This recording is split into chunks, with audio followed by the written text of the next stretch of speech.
Guys, आप सभी का हमारे YouTube चैनल नीलम क्लासेस में स्वागत है। हम आपके लेकर आए हैं CDP के कुछ मोस्ट इंपॉर्टेंट क्वेश्चन जो आपके प्रीवियस एग्जाम में पूछे जा चुके हैं। हम उन्हीं क्वेश्चन को डिस्कस करेंगे जो आपके एग्जाम में आपको देखने को मिलेंगे। तो चलिए शुरू करते हैं। हमारा फर्स्ट क्वेश्चन क्या कहता है कि वाइगोत्स्की के अनुसार एक छात्र को कार्य में महारत हासिल करने के लिए मचान प्रदान किया जाता है। बाद में यदि छात्र मचान को हटाने के बाद कार्य को फिर से पूरा करने में सक्षम हो जाता है, यह दर्शाता है। क्या कह रहा क्वेश्चन हमारा कि वाइगोत्स्की के अनुसार एक छात्र को कार्य में महारत हासिल करने के लिए मचान प्रदान किया जाता है। बाद में यदि छात्र मचान को हटाने के बाद कार्य को फिर से पूरा करने में सक्षम हो जाता है, यह दर्शाता है। क्या कह रहा है कि मचान यानी कि किसी कार्य को पूरा करने के लिए उसको स्कैफोल्डिंग क्या होता है, टेम्परेरी हेल्प उसको दी गई। फिर क्या किया गया, वो उस कार्य को कर लेता है। फिर आगे क्या कहता है कि फिर उस कार्य को पूरा करने फिर उसको क्या किया जाता है, मचान जो टेम्परेरी हेल्प जो इसके फोल्डिंग है हमारा, उसको क्या किया जाता है, हटा दिया जाता है। फिर भी उस कार्य को पूरा कर लेता है। तो ये क्वेश्चन हमारा कह रहा है, यानी कि कह रहा है कि बच्चा यहाँ पर खुद से उस लायक हो जाता है कि उसको मदद की जरूरत नहीं होती, यानी कि बिना मदद के वो कार्य को कर लेता है। पहले उस कार्य को करने के लिए उसको मदद की जरूरत होती है, यानी कि स्कैफोल्डिंग मचान जिसको बोलते हैं, और फिर क्या करता है, फिर उस कार्य को बिना मदद के द्वारा वो कर लेता है। तो यह क्या कहलाता है, तो यह क्या कहलाता है, ZPD। क्या कहलाता है आपका ZPD। तो ZPD क्या होता है, जॉन ऑफ प्रॉक्सिमल डेवलपमेंट। क्या होता है, जॉन ऑफ प्रॉक्सिमल डेवलपमेंट जो क्या होता है, जो ZPD होता है वह दायरा होता है कि जहाँ पर आप कोई कार्य को पहले मदद से करते हैं, फिर उस कार्य को बिना मदद करते हैं। तो जो पहले मदद करते हैं और बिना मदद के जो बीच का दायरा होता है, ये हमारा क्या होता है, ZPD। क्या होता है, ZPD। तो उसी में कह रहा है कि ऑप्शन ए कहता है अनुपातिक विकास का क्षेत्र। तो अनुपातिक विकास का क्षेत्र तो है नहीं, ऑप्शन बी कहता है, तो ये हमारा इनकरेक्ट हो जाएगा। ऑप्शन बी कहता है कि प्रमुख विकास का क्षेत्र, तो प्रमुख विकास का क्षेत्र भी नहीं है। ऑप्शन सी कहता है समीपस्थ विकास का क्षेत्र। तो समीपस्थ विकास का क्षेत्र ही हमारा करेक्ट हो जाएगा। क्या बोलते हैं, ZPD। क्या बोलते हैं इसको, ZPD। ZPD क्या होता है कि पहले हम किसी को हेल्प दें, मदद करते हैं, मदद पहले बच्चा मदद से कर लेता है, फिर उसी कार्य को बिना मदद कर लेता है। तो इन दोनों के बीच का दायरा होता है, वही हमारा ZPD होता है। क्या होता है, ZPD। तो यहाँ पे बच्चा क्या करता था, पहले उस कार्य को कर लेता था, मदद करने पे करता था, फिर इस कार्य को क्या करता था, बिना मदद के कर लेता है। तो ये दायरा क्या कहलाता है, हमारा ZPD, यानी कि समीपस्थ विकास का क्षेत्र। या किसने बताया, ले वाइगोत्स्की ने बताया है। तो ऑप्शन सी जो है वो हमारा करेक्ट हो जाएगा। आगे देखते हैं अपना अगला क्वेश्चन। यदि कोई बच्चा अपने पूर्व ज्ञान के आधार पर दी गई वस्तु को पुनः व्यवस्थित या नया आकार देने में सक्षम है, यह किस प्रकार के बच्चे की पहचान है। क्या कह रहा क्वेश्चन हमारा कि यदि कोई बच्चा अपने पूर्व ज्ञान के आधार पर दी गई वस्तु को पुनः व्यवस्थित या नया आकार देने में सक्षम है, यह किस प्रकार के बच्चे की पहचान है। यानी कि क्या कह रहा है, कह रहा है कि यानी कि कोई बच्चा अपने पूर्व ज्ञान के आधार पर जो आप वस्तु दे रहे हो उससे कुछ नया बना रहा है। क्या कर रहा है, जैसे कि आपने कुछ चीज उसको बनाने को दी और बच्चे में जो क्या है, जो प्रीवियस नॉलेज है उसके आधार पर वो क्या कर रहा है, कुछ नया बनाता है। तो ये कौन से बच्चे बनाएंगे, तो ऑप्शन ए उसी में कहता है कि प्रतिभाशाली। तो प्रतिभाशाली बच्चों का क्या होता है, IQ लेवल दूसरों के बच्चे से ज़्यादा होता है। लेकिन यहाँ पे तो कह रहा है कि अपने पूर्व ज्ञान के आधार पर वह वस्तु को नया बना रहा है, पुनः व्यवस्थित कर रहा है। तो प्रतिभाशाली की तो बात नहीं हुई। ऑप्शन बी कहता है धीमी गति से सीखने वाला। तो धीमी गति से तो नहीं, सीखने वाले की भी बात नहीं हो रही। यहाँ तो ये हो रहा है कि उसका जो प्रीवियस नॉलेज है उससे वो कुछ नया बना रहा है दी गई वस्तु। तो ऑप्शन सी कहता है रचनात्मक बच्चा। तो ऑप्शन सी जो है वो हमारा करेक्ट हो जाएगा। क्रिएटिव चाइल्ड की बात हो रही है, किसकी बात हो रही है, क्रिएटिव चाइल्ड। क्रिएटिव चाइल्ड यानी कि जब बच्चा कुछ नया, पुराने ज्ञान से कुछ नया बना रहा हो। तो ऑप्शन जो सी है वो हमारा करेक्ट हो जाएगा। आगे देखते हैं अपना अगला क्वेश्चन। लॉरेंस कोहल वर्ग के नैतिक विकास सिद्धांत के किस चरण में व्यक्ति यह तर्क देते हैं कि मानवाधिकार और न्याय सबसे महत्वपूर्ण है, भले ही वे सामाजिक कानून के खिलाफ जाएं। क्या कह रहा है क्वेश्चन हमारा कि लॉरेंस कोहल वर्ग के नैतिक विकास के सिद्धांत के किस चरण में व्यक्ति यह तर्क देते हैं कि मानव अधिकार और न्याय सबसे महत्वपूर्ण है, भले ही वह कानून के खिलाफ जाए। क्या महत्वपूर्ण है? मानव अधिकार, न्याय और महत्वपूर्ण है, भले ही सामाजिक कानून के खिलाफ जाए। तो ये देखेंगे कि लॉरेंस कोहलबर्ग ने कौन सा सिद्धांत दिया। तो लॉरेंस कोहलबर्ग ने नैतिक विकास का सिद्धांत दिया। किसका सिद्धांत दिया? नैतिक विकास का। नैतिक विकास का सिद्धांत यानी कि मॉरल डेवलपमेंट थ्योरी उन्होंने दी।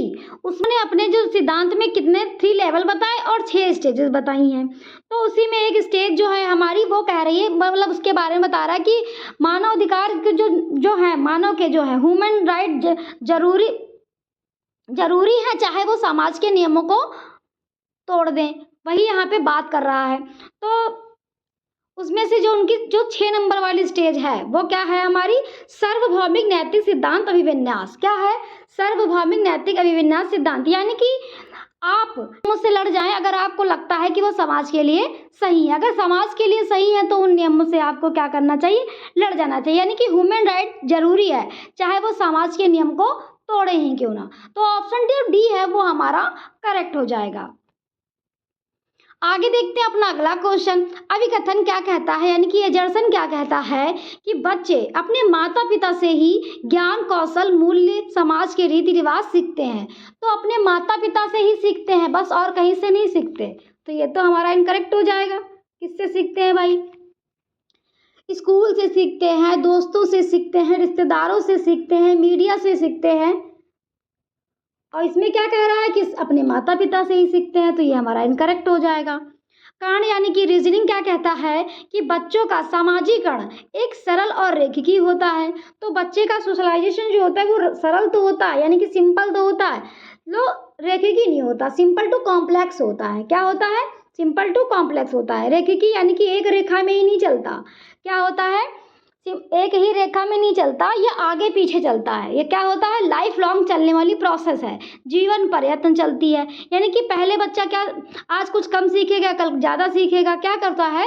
सीखना जो क्या है, ये सामाजिकरण जीवन पर्यंत चलने वाली प्रक्रिया है कि मतलब आज कम सीखा, आज ज़्यादा सीखा, कल कम सीखा, आगे पीछे चलती रहती है। तो ये रेखिकी नहीं है, ये क्या है? सिंपल टू कॉम्प्लेक्स है, यानी कि सरल से जटिल की ओर। तो ये हमारा इनकरेक्ट हो जाएगा। तो हमारा अभिकथन भी इनकरेक्ट है और हमारा कारण भी इनकरेक्ट है।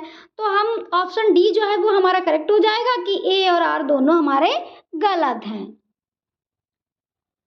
आगे देखते हैं अपना अगला क्वेश्चन। छात्रों के बीच गलत धारणाएं उनके डैश का प्रतिनिधित्व करती हैं। यानी कि क्या कह रहा है क्वेश्चन हमारा कि छात्रों के बीच गलत धारणाएं उनके डैश का प्रतिनिधित्व करती हैं। तो यह क्या कह रहा है कि जो छात्रों के में जो गलत धारणाएं हैं वो किसका प्रतिनिधित्व करती हैं। यानी कि क्या कह रहा है?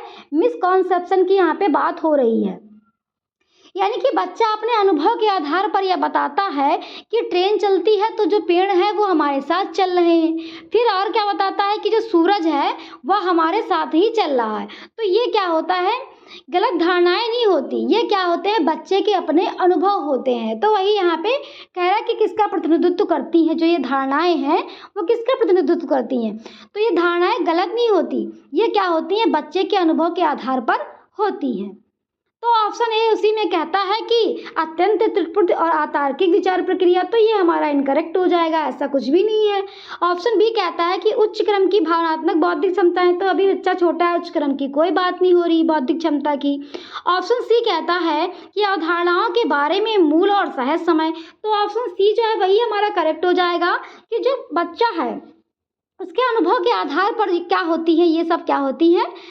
मूल और सहज समझ होती है, जो ये धारणाएं होती हैं। तो ऑप्शन सी जो है वो हमारा क्या हो जाएगा? करेक्ट हो जाएगा। ये देखते हैं अपना अगला क्वेश्चन। जीन पियाजे के अनुसार प्री ऑपरेशनल सोच की मुख्य विशेषताओं में से एक डैश है, जो कि स्थिति के एक पहलू पर ध्यान केंद्रित करने और दूसरे की उपेक्षा करने की प्रवृत्ति को संदर्भित करती है। क्या कह रहा है क्वेश्चन हमारा कि जीन पियाजे के अनुसार प्री ऑपरेशनल सोच की मुख्य विशेषता में से एक डैश है, जो कि स्थिति के एक पहलू पर ध्यान केंद्रित करने और दूसरे की उपेक्षा करने की प्रवृत्ति को संदर्भित करती है। कहने का तात्पर्य यहाँ है कि जीन पियाजे की जो प्री ऑपरेशनल स्टेज है उसमें जो क्या है, बच्चा एक ही चीज पर ध्यान केंद्रित करता है, दूसरे की उपेक्षा करता है, नहीं मान। दूसरे को समझ नहीं पाता है भाई, कहने का मतलब। तो जीन पियाजे ने क्या बताया है, 4 स्टेजेस बताई हैं, SPCF। कितनी स्टेज बताई है, SPCF 4 स्टेज बताई हैं। एस से सेंसरी मोटर होती है जो 0 से 2 वर्ष होती है, और प्री ऑपरेशनल 2 से 7 वर्ष होती है, और कंक्रीट ऑपरेशनल होती है 7 से 11 वर्ष होती है, और फॉर्मल ऑपरेशनल स्टेज कितनी होती है, 11 के ऊपर, 11, 15 या 11 से ऊपर। तो उसी में तो यहाँ पे किसकी बात हो रही है, तो यहाँ पे प्री ऑपरेशनल की बात हो रही है। किसकी बात हो रही है, कि प्री ऑपरेशनल की, 2 से, जहाँ पे बच्चा 2 से 7 वर्ष की अवस्था में है। कितनी अवस्था में है, 2 साल से 7 अवस्था में है। तो यहाँ पे कह रहा है कि बच्चे का ध्यान जो है एक ही चीज पर केंद्रित है, यानी कि क्या कह रहा है, किसी सिचुएशन के सिर्फ एक ही पहलू पर ध्यान केंद्रित करना क्या कहलाता है, तो ये क्या कहलाता है, हमारा केंद्रीकरण। क्या कहलाता है, केंद्रीकरण, यानी कि संट्रेशन। संट्रेशन क्या होता है, जिसमें क्या होता है, किसी सिचुएशन के सिर्फ एक ही पहलू पर ध्यान केंद्रित करना होता है। जैसे कि ये हमारा पानी का ग्लास है, ठीक है, ये लंबा ग्लास है, ये भी लंबा ग्लास है, और ये हमारा क्या है, चौड़ा ग्लास है।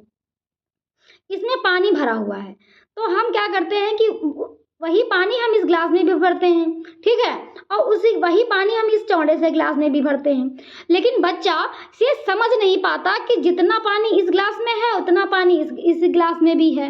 वो क्या कहता है कि जो ये लंबा ग्लास है उसमें पानी ज़्यादा है।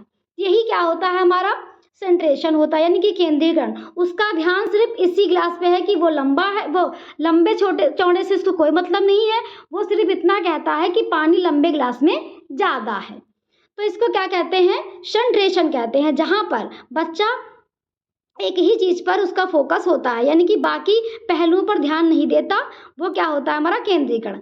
और उसी में कह रहा है कि विकेंद्रीकरण क्या होता है, अगला ऑप्शन क्या कहता है, विकेंद्रीकरण। तो विकेंद्रीकरण में क्या होता है, जब बच्चा इस चीज को समझ लेता है वो विकेंद्रीकरण होता है। वो कौन सी स्टेज हो जाती है, 7 से 11 वर्ष वाली, यानी कि कंक्रीट हो जाती है। यहाँ पे किसकी बात हो रही थी, कि समझ नहीं पाता, तो केंद्रीकरण यानी कि सेंट्रेशन की बात हो रही थी। तो ऑप्शन सी जो है वो हमारा करेक्ट हो जाएगा। आगे देखते हैं अपना अगला क्वेश्चन, निम्न में से कौन सा प्रदर्शन लक्ष्य विन्यास का एक उदाहरण है। क्या कह रहा है क्वेश्चन हमारा, कि निम्न में से कौन सा प्रदर्शन लक्ष्य विन्यास का एक उदाहरण है। तो प्रदर्शन लक्ष्य विन्यास क्या होता है, परफॉर्मेंस गोल ओरिएंटेशन। क्या होता है, परफॉर्मेंस गोल और ओरिएंटेशन का उदाहरण कौन सा है।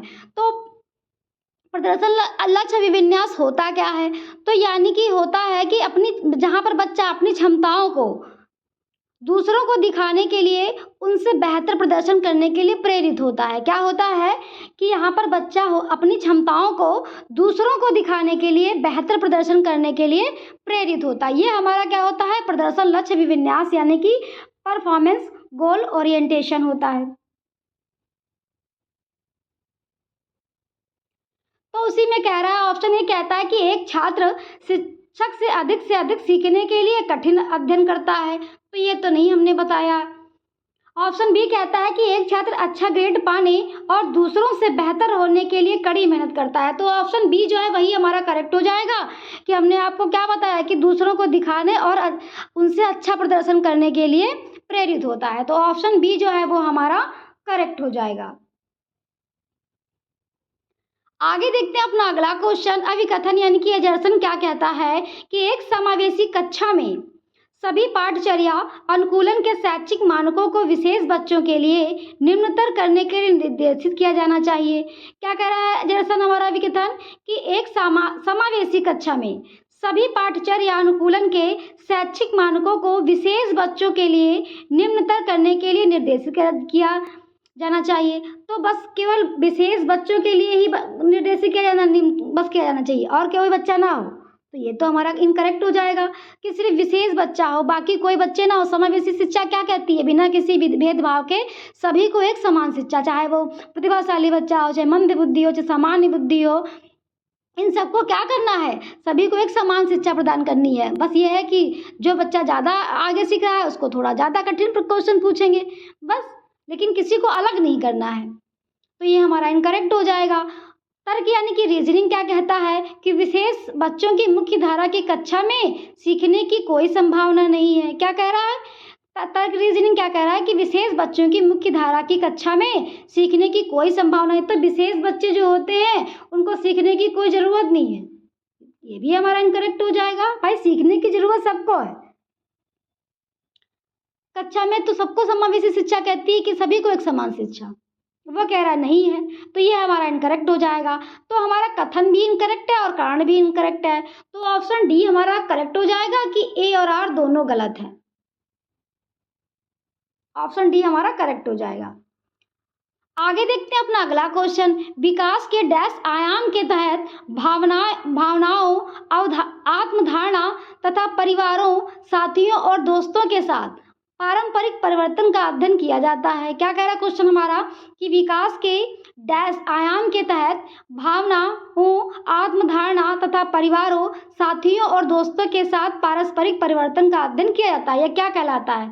तो पारस्परिक जो अध्ययन किया जाता है ये यानी कि इसमें भावना होती है, आत्मधारणा, परिवार, साथी और दोस्त होते हैं। ये पारस्परिक परिवर्तन अध्ययन क्या होता है? ऑप्शन सी जो है वो हमारा करेक्ट हो जाएगा, मनोसामाजिक होता है। क्या होता है? मनोसामाजिक होता है, यानी कि जब समाज, इमोशन, बच्चे का मन इन सबको साथ में लेकर चलता है तो यह क्या होता है? मनोसामाजिक होता है। आगे देखते हैं अपना अगला क्वेश्चन। अभिकथन यानी कि एजर्सन क्या कहता है कि प्रत्येक बच्चे को खेलने, प्रयोग करने और अपनी दुनिया की खोज करने के अवसर मिलते हैं। क्या कह रहा है कि एजर्सन हमारा अभिकथन कि प्रत्येक बच्चे को खेलने, प्रयोग करने और अपनी दुनिया की खोज करने के अवसर मिलते हैं। तो प्रत्येक बच्चे को नहीं मिलते, क्या होते हैं? सबको कहाँ मिलते हैं भाई? तो ये हमारा इनकरेक्ट हो जाएगा। तर्क यानी कि रीजनिंग क्या कहता है कि बचपन एक सार्वभौमिक निर्माण है। तो बचपन एक सार्वभौमिक निर्माण है, यानी कि सबका बचपन एक तरह का होता है, सबके लिए एक। तो ये तो इनकरेक्ट हो जाएगा कि भैया सबका बचपन एक तरीके का नहीं होता, सबका एक्सपीरियंस क्या होता है? अलग अलग होता है। कोई भी बच्चे का बचपन एक जैसा नहीं होता। तो हमारा अभिकथन भी इनकरेक्ट है और तर्क यानी कि रीजनिंग भी इनकरेक्ट है। तो ऑप्शन डी जो है वो हमारा करेक्ट हो जाएगा कि ए और आर दोनों गलत। आगे देखते हैं अपना अगला क्वेश्चन। निम्नलिखित में से कौन से विद्यार्थी में सीखने के लिए आकलन का एक उदाहरण है? क्या कह रहा है क्वेश्चन हमारा कि निम्न में से कौन से विद्यार्थियों में सीखने के लिए आकलन का एक उदाहरण है? यानी कि किसकी बात हो रही है? असेसमेंट फॉर लर्निंग की बात हो रही है। किसकी बात हो रही है? असेसमेंट फॉर लर्निंग का कौन सा उदाहरण है? असेसमेंट फॉर लर्निंग क्या होता है? कक्षा के दौरान चलने वाली प्रक्रिया होती है। क्या होती है? जो कक्षा के दौरान चलने वाली प्रक्रिया होती है, जिसमें क्या होता है? छात्रों को सीखने के बारे में जानकारी प्रदान की जाती है। यानी कि होता क्या है कि बच्चे में जब क्लास के दौरान जो प्रक्रिया चल रही होती है वो उसमें क्या होता है? बच्चा, हम ये देखते हैं कि प्रश्न पूछते हैं और विचार विमर्श करते हैं, फिर बच्चे को ये देखते हैं कि बच्चे में कहाँ कमियां आ रही हैं, फिर उन कमियों को निदान करते हैं।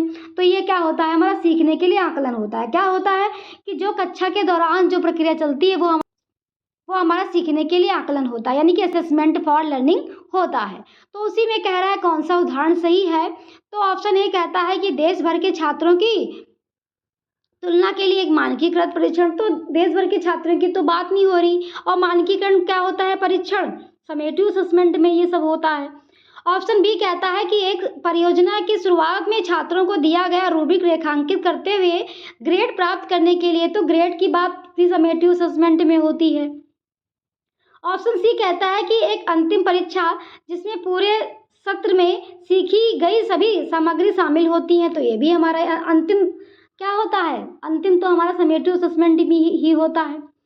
ऑप्शन डी कहता है पूर्व ज्ञान की जांच के लिए कक्षा की शुरुआत में एक प्रश्नोत्तर और विचार विमर्श। तो ऑप्शन डी जो डी है वही हमारा करेक्ट हो जाएगा कि जहां पर विचार विमर्श होते हैं, प्रश्नोत्तर होते हैं। तो यही क्या होता है? हमारा जो कक्षा के दौरान जो प्रक्रिया चलती है ये क्या होता है? सीखने के लिए आकलन, यानी कि असेसमेंट फॉर लर्निंग हमारा होता है। ऑप्शन डी हमारा करेक्ट हो जाएगा। आगे देखते हैं अपना अगला क्वेश्चन। अभिकथन यानी कि एजर्सन क्या कहता है कि लड़कों की तुलना में लड़कियों में सामाजिक और सांस्कृतिक कारकों से अधिक प्रभावित होने की जन्मजात प्रवृत्ति होती है। क्या कह रहा है क्वेश्चन हमारा? अभिकथन क्या कहता है? एजर्सन की लड़कों की तुलना में लड़कियों में सामाजिक सांस्कृतिक कारकों से अधिक प्रभावित होने की जन्मजात प्रवृत्ति होती है, यानी कि जो फीमेल होती हैं वो सेंसिटिव और केयरिंग होती हैं। ये क्या है, तो ये एक बायोलॉजिकल रीजनिंग है। जो फीमेल का ब्रेन होता है वो लड़कों से अलग होता है, जरूरी नहीं कि लड़कों लड़कियों से अलग हो सकता है। ये क्या होती है, एक जन्मजात प्रवृत्ति होती है। तो ये तो हमारा करेक्ट हो जाएगा।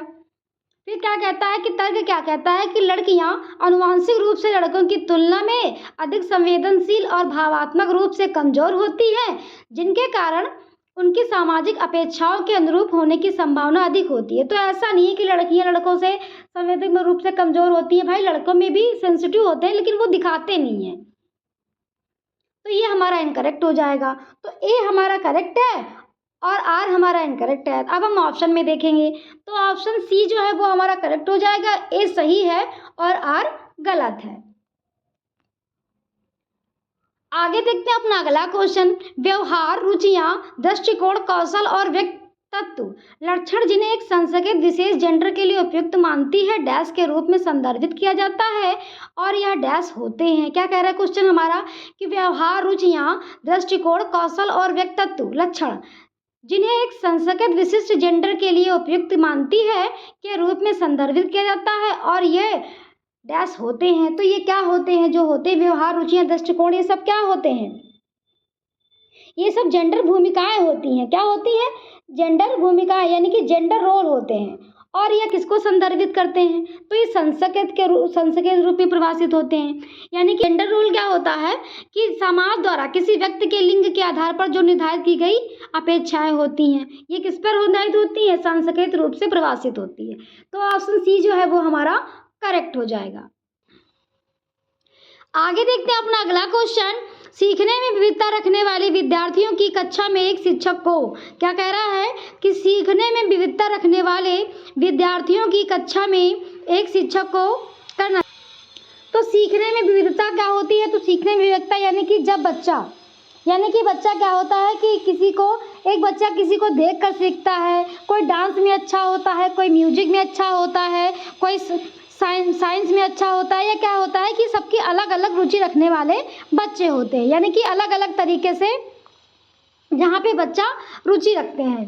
तो उसमें कह रहा है कि कक्षा में एक शिक्षक को क्या करना है, तो शिक्षक क्या करे कि अलग अलग तरीके से पढ़ाए। क्या करे, अलग अलग तरीके से पढ़ाए, कभी ग्राउंड में ले जाए, कभी फील्ड ट्रिप पे ले जाए।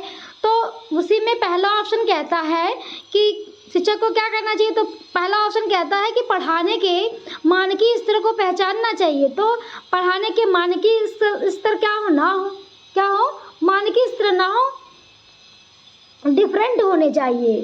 तो ये हमारा क्या हो जाएगा, इनकरेक्ट हो जाएगा, यानी कि मानक पर ना आधारित हो। ऑप्शन बी कहता है कि सीखने में विविध गति रखने वाले विद्यार्थियों को भागीदारी के लिए सृजनात्मक तरीके खोजने चाहिए। तो ये हमारा ऑप्शन बी जो है वो करेक्ट हो जाएगा कि क्या होगा कि बच्चा क्या करेगा, यहाँ पे बच्चा सृजनात्मक होगा, विविध रूपों में, जहाँ पे बच्चा विविध गतिविधियों को करके सीखेगा। ऑप्शन सी कहता है कि विशिष्ट उपलब्धि एवं प्रति विविध कक्षाएं बनानी चाहिए।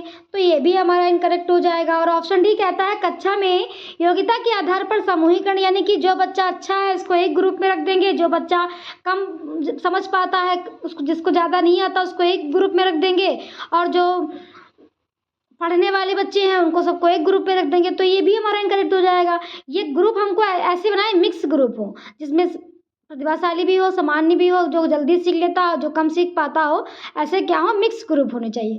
तो ऑप्शन बी जो है वो हमारा करेक्ट हो जाएगा। आगे देखते हैं अपना अगला क्वेश्चन। विकासात्मक प्रक्रिया में असततता के मायने हैं।